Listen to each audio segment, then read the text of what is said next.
queridos hermanos,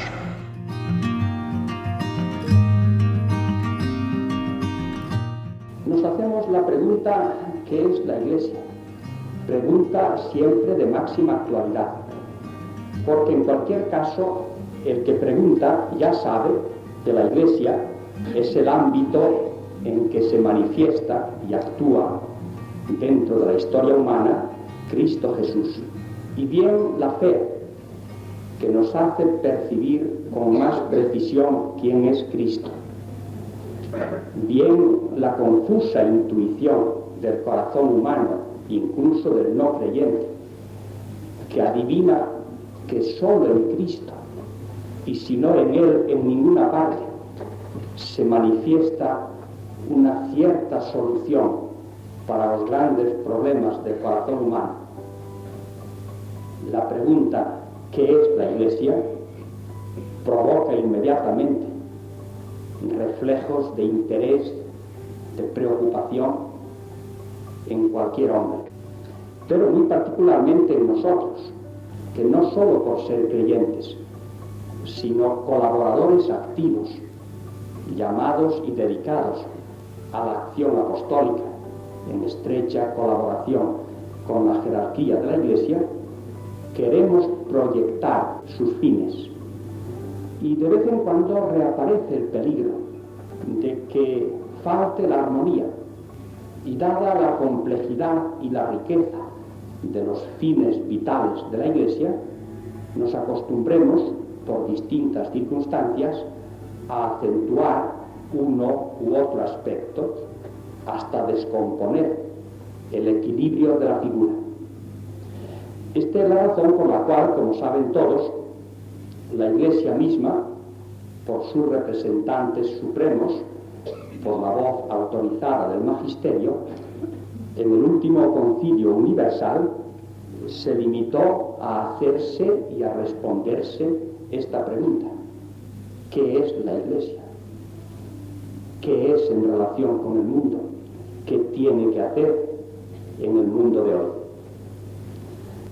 La pregunta y la respuesta son tanto más necesarias cuanto que la Iglesia, incluso en los creyentes, está continuamente sometida a un proceso más o menos inconsciente de deformación. Hay una tendencia casi inevitable a interpretar y a utilizar la Iglesia por semejanza con las asociaciones o instituciones humanas e históricas, y muchas veces se eclipsa el constitutivo característico de la Iglesia. ¿Qué es la Iglesia? La respuesta es clásica y la ha asumido de nuevo el Concilio Vaticano II. La Iglesia es, ante todo, misterio. Así se titula el misterio de la Iglesia, el primer capítulo de los 8 que, como saben, dedica a este tema el concilio en la Constitución sobre la Iglesia. Por tanto, para responder a la pregunta ¿qué es la Iglesia?, lo más recomendable sería releer de nuevo y meditar los 8 capítulos de la Constitución sobre la Iglesia. Se titula, pues, el primer capítulo, que es el arranque en que se anticipan todos los demás, el misterio de la Iglesia. Y en un número de ese capítulo, el número 8, se evoca una comparación que, según he dicho antes, es ya clásica. La Iglesia se asemeja al misterio del Verbo encarnado. Ante todo, me permito señalar algunas líneas en relación con esta palabra clave: la Iglesia como misterio. Es muy frecuente, lo saben todos, captar este término misterio en su sentido de cosa oculta, abstrusa quizá, ininteligible. Y más de alguno, sobre todo fuera de la Iglesia, o alejado hacia los aledaños de la misma Iglesia, estima que esta apelación al misterio para entender lo que es la Iglesia no deja de ser un alibi, una escapatoria, un modo de no responder a la pregunta. Es el misterio. Tú no lo puedes entender, no hagas preguntas. Todos sabemos, y con esto estamos ya introduciéndonos en la enjundia del tema, que cuando en la literatura, en el lenguaje eclesiástico, se habla de misterio, no se quiere significar primordialmente lo oculto, lo difícil de entender, lo oscuro. Ciertamente eso queda connotado, se supone oscuridad, pero se alude a lo oscuro en cuanto que es la raíz última o primera y el sentido final de las cosas, es decir, lo divino, la clave del universo y del destino de los hombres. Esta realidad divina es oculta, lo cual es notorio. Pero cuando se habla de ella con el término misterio, se quiere insinuar que esa realidad oculta, invisible, de algún modo se manifiesta. Y por tanto, el misterio es la revelación de lo divino.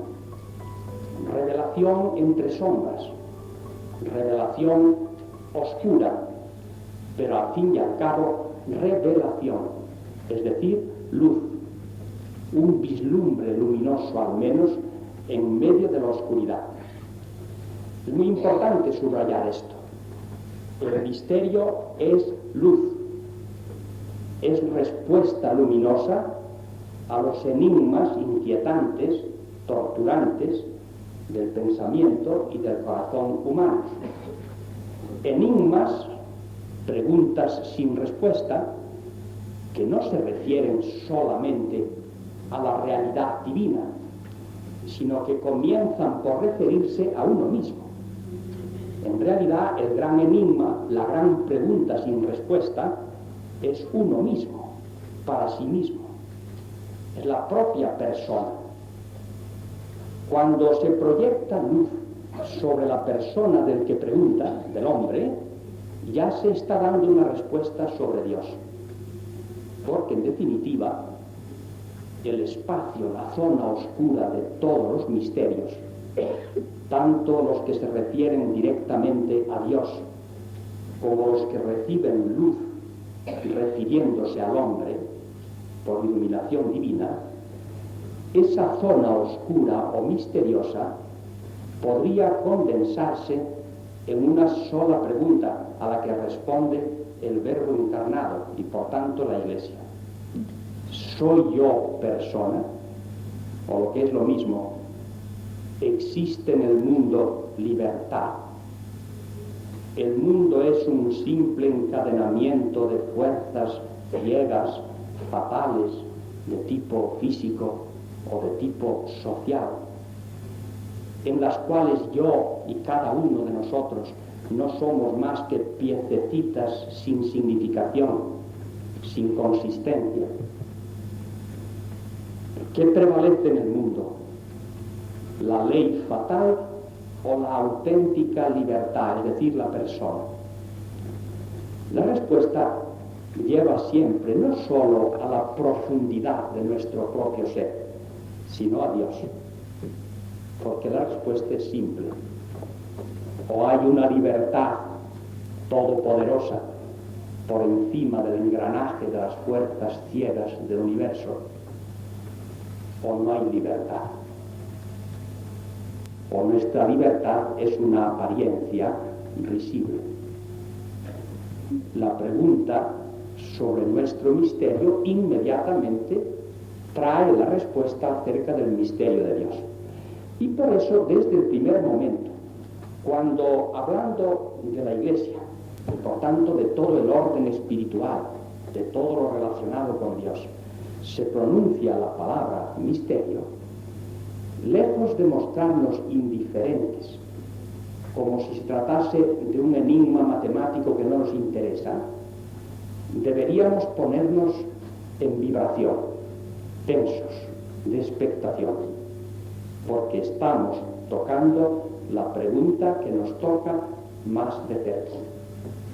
Pues bien, insistiendo en esta idea inicial, no solamente en este capítulo, misterio de la Iglesia, sino en todos los demás documentos, la palabra misterio acentúa ante todo el hecho de una iluminación que proyecta sentido sobre esta zona oscura en que nos debatimos haciendo preguntas para las cuales no hallamos respuesta firme, respuesta aquietante, porque no la hay sin revelación de Dios. Y no la hay bien porque resulta difícil comprobar de una manera satisfactoria nuestra relación con una libertad superior, bien sobre todo, porque lo primero sería posible, porque resulta imposible comprobar si esta libertad superior dispone todas las cosas para nuestro bien, o lo que es lo mismo, si hay amor, amor universal, amor que abarque la totalidad de la vida y que le dé sentido a la misma. La pregunta sobre el amor y por tanto sobre el sentido positivo, esperanzador de nuestra propia vida, esa ciertamente no tiene ninguna respuesta natural, ni siquiera se puede intentar. Misterio significa, por tanto, que en esa zona oscura, la zona del Dios a quien, como dice San Juan, nadie ha visto jamás, se ha manifestado por su encarnación, es decir, incorporándose a nuestra propia vida humana, el mismo Dios, el Hijo de Dios, el Verbo, persona, libertad, amor, que existe antes de todos los tiempos, que los domina y señorea, Señor de la vida y de la muerte, y hermano nuestro. La presencia del Verbo como hermano nuestro, en un momento dado de la historia, hecho visible, como son visibles todas las realidades de nuestra experiencia cotidiana. Esta es la luz. Este es, por tanto, el gran misterio, el único misterio al que se remiten luego todos los demás. Ahora bien, he dicho que el misterio, además de ser primordialmente una iluminación, es también oscuridad, es una luz en la noche, no es el sol del mediodía. Este aspecto, o esta sombra oscura del misterio, está representada, como sabemos muy bien, en la vida histórica de Cristo Jesús, el Verbo encarnado, por el hecho de que se despojó de las manifestaciones gloriosas de su divinidad, de que asumió nuestra condición humana, sin privilegios, con todas las manifestaciones del dolor y de la misma muerte. Está representada por el hecho de que su triunfo sobre el dolor y la muerte, al que nos incorpora a nosotros, no es un triunfo expeditivo y repentino, sino progresivo, al que se llega al final de una etapa de paciencia y de dolor. Y por tanto está representada por el hecho de que Cristo, el Verbo encarnado, vivió como peregrino. Como dice el comienzo del Evangelio de San Juan, plantó su tienda entre nosotros, se incorporó al pueblo que camina, estuvo también de paso.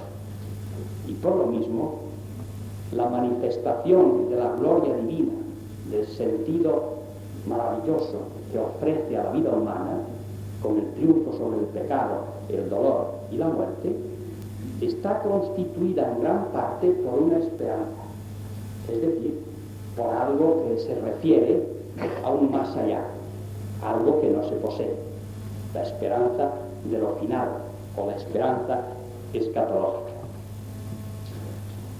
Para completar estas ideas que subyacen en la noción del misterio del Verbo encarnado, añadamos un tercer elemento que fluye de los anteriores. Hemos dicho, el misterio es luz, luz que manifiesta una realidad divina, pero que la manifiesta, en segundo lugar, entre sombras, en forma oscura. Y por lo mismo, tercero, esta luz no es vista por todos, es vista solo por los que quieren verla, por los que tienen aquellas disposiciones de que habló el Señor cuando expuso en parábolas el misterio del reino de Dios. Y dijo, no a todos es dado conocer este misterio, solo a vosotros. Nosotros sabemos muy bien que esta incapacidad o esta oposición al misterio, a la captación de esa luz en que consiste el misterio, proviene fundamentalmente o de falta de deseo, que suele brotar de la autosuficiencia orgullosa, o más bien de falta de docilidad, de falta de purificación, de no aceptar lo que se nos propone incondicionalmente, del intento de encajar lo que se nos propone en nuestros marcos prefabricados, en nuestros prejuicios, en nuestros esquemas, y aceptaremos o no como iluminación salvadora la que se insinúa en medio de las oscuridades de la vida, si corresponden con nuestros proyectos o con nuestros modos de entender las cosas.